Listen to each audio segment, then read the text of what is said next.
ಎಲ್ಲರಿಗೂ student bus pass online application ಹಾಕುವವರಿಗೆ OTP ಬರ್ತಾ ಇಲ್ಲ ಮತ್ತು ಟ್ರಾವೆಲ್ ರೂಟ್ಗಳನ್ನು ತೋರಿಸ್ತಾ ಇಲ್ಲ ಅಂತ ಸಮಸ್ಯೆ ಎದುರಿಸ್ತಾ ಇದ್ದಾರೆ.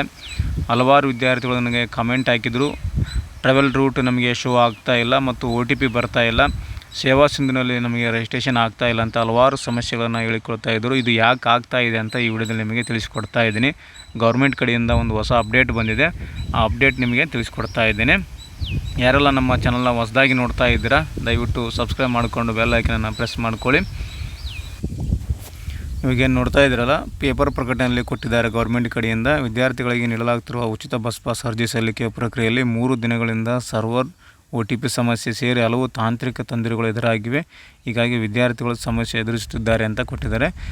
ಸರ್ವರ್ ಪ್ರಾಬ್ಲಮಿಂದ ಯಾರಿಗೂ ಕೂಡ OTP ಬರ್ತಾ ಇಲ್ಲ ಮತ್ತು ಟ್ರಾವೆಲ್ ರೂಟ್ ಏನಿದೆಯಲ್ಲ ಆ ಒಂದು ರೂಟನ್ನು ಅಲ್ಲಿ ತೋರಿಸ್ತಾ ಇಲ್ಲ ಅಂತ ನಿಮಗೆ ಪೇಪರ್ ಪ್ರಕಟಣೆಯಲ್ಲಿ ಕೊಟ್ಟಿದ್ದಾರೆ. ಆದ್ದರಿಂದ 1-2 ದಿನ ನೀವು ವೇಟ್ ಮಾಡಿ, ಸರ್ವರ್ ಸಮಸ್ಯೆ ಸಾಲ್ವ್ ಆಗುತ್ತೆ. ಆನಂತರ ನೀವು ಅರ್ಜಿಯನ್ನು ಸಲ್ಲಿಸ್ಕೊಳ್ಳಿ. ಯಾಕೆಂದರೆ ಕರ್ನಾಟಕ ರಾಜ್ಯದಂಥ ಎಲ್ಲ ವಿದ್ಯಾರ್ಥಿಗಳು ಈ ಒಂದು ಉಚಿತ ಬಸ್ ಪಾಸ್ಗೆ ಆನ್ಲೈನ್ ಮುಖಾಂತರ ಅರ್ಜಿಯನ್ನು ಸಲ್ಲಿಸ್ತಾ ಇದ್ದಾರೆ. ಆದ್ದರಿಂದ ಈ ಒಂದು ವೆಬ್ಸೈಟಿಗೆ ಲೋಡ್ ಬೀಳೋದ್ರಿಂದ ಈ ಒಂದು OTP ಸಮಸ್ಯೆ ಆಗಿರ್ಬೋದು ಅಥವಾ ಟ್ರಾವೆಲ್ ರೂಟ್ಸ್ಗಳ ಬಗ್ಗೆ ಸಮಸ್ಯೆ ಆಗ್ತಾ ಇರಬಹುದು. ಆದ್ದರಿಂದ ನೀವು ನೈಟು ಟ್ರೈ ಮಾಡಿ, ನೈಟ್ 9 ಗಂಟೆ ಮೇಲೆ ನೀವು ಟ್ರೈ ಮಾಡಿದರೆ ನಿಮಗೆ ಅಪ್ಲಿಕೇಶನ್ ಬೀಳುತ್ತೆ. ಇಲ್ಲ ನಿಮಗೆ 2 ದಿನ ಅವಕಾಶ ಇದೆ ಅಂದರೆ 2 ದಿನ ಬಿಟ್ಟುಗೆಸಿ ನೀವು ಅರ್ಜಿಯನ್ನು ಸಲ್ಲಿಸ್ಕೊಳ್ಳಿ. ಈ ಒಂದು ಬಸ್ ಪಾಸ್ ನಿಮಗೆ ಅರ್ಜಿ ಬೀಳುತ್ತೆ.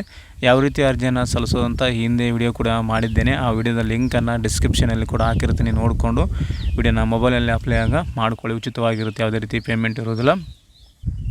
ಮತ್ತು ನೆಕ್ಸ್ಟ್ ವಿಡಿಯೋದಲ್ಲಿ ಬೆಂಗಳೂರು BMTC ಬಸ್ ಪಾಸನ್ನು ಯಾವ ರೀತಿ ಅರ್ಜಿಯನ್ನು ಸಲ್ಲಿಸೋದಂತ ತಿಳಿಸ್ಕೊಡ್ತೇನೆ.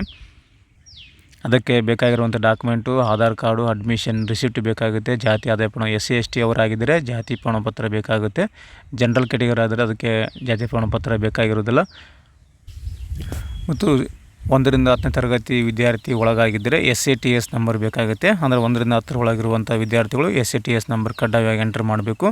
ಮತ್ತು ಫಸ್ಟ್ PUC ಇಂದ ಡಿಗ್ರಿ PG ವರೆಗೂ ಇದ್ದರೆ ಯೂನಿವರ್ಸಿಟಿ ರಿಜಿಸ್ಟ್ರೇಷನ್ ನಂಬರ್ ಬೇಕಾಗುತ್ತೆ. ಅದು ನಂಬರ್ ಕೇಳುತ್ತೆ ಆಲ್ರೆಡಿ ನಿಮಗೆ. ಅದು ನಂಬರ್ ಹಾಕಿಲ್ಲ ಅಂದರೆ ನಿಮಗೆ ಮುಂದೆ ಮೂವ್ ಆಗೋದಿಲ್ಲ. ಹಾಗಾಗಿ ಇವಾಗ ರಿಜಿಸ್ಟ್ರೇಷನ್ ನಂಬರು ಮತ್ತು SATS ನಂಬರ್ ಕಡ್ಡಾಯವಾಗಿ ಬೇಕೇ ಬೇಕು. ಇವಿಷ್ಟು ಡಾಕ್ಯುಮೆಂಟ್ ಇದ್ದರೆ ನೀವು ಈ ಒಂದು ಅರ್ಜಿಯನ್ನು ಸಲ್ಲಿಸ್ಕೋಬೋದು ಫ್ರೀ ಬಸ್ ಪಾಸ್ಗೆ. ನೆಕ್ಸ್ಟ್ ವಿಡಿಯೋದಲ್ಲಿ ಯಾವ ರೀತಿ ಅರ್ಜಿಯನ್ನು ಸಲ್ಲಿಸೋದು ಫ್ರೀ ಬಸ್ ಪಾಸಿಗೆ ಅಂತ ತಿಳಿಸ್ಕೊಡ್ತೇನೆ. ಅಲ್ಲಿವರೆಗೂ ನಮ್ಮ ವೀಡಿಯೋಸನ್ನು ನೋಡ್ತಾ ಇರಿ, ಸಪೋರ್ಟ್ ಮಾಡಿ ಅಂತ ಹೇಳ್ತಾ ಥ್ಯಾಂಕ್ಸ್ ಫಾರ್ ದ ವಾಚಿಂಗ್.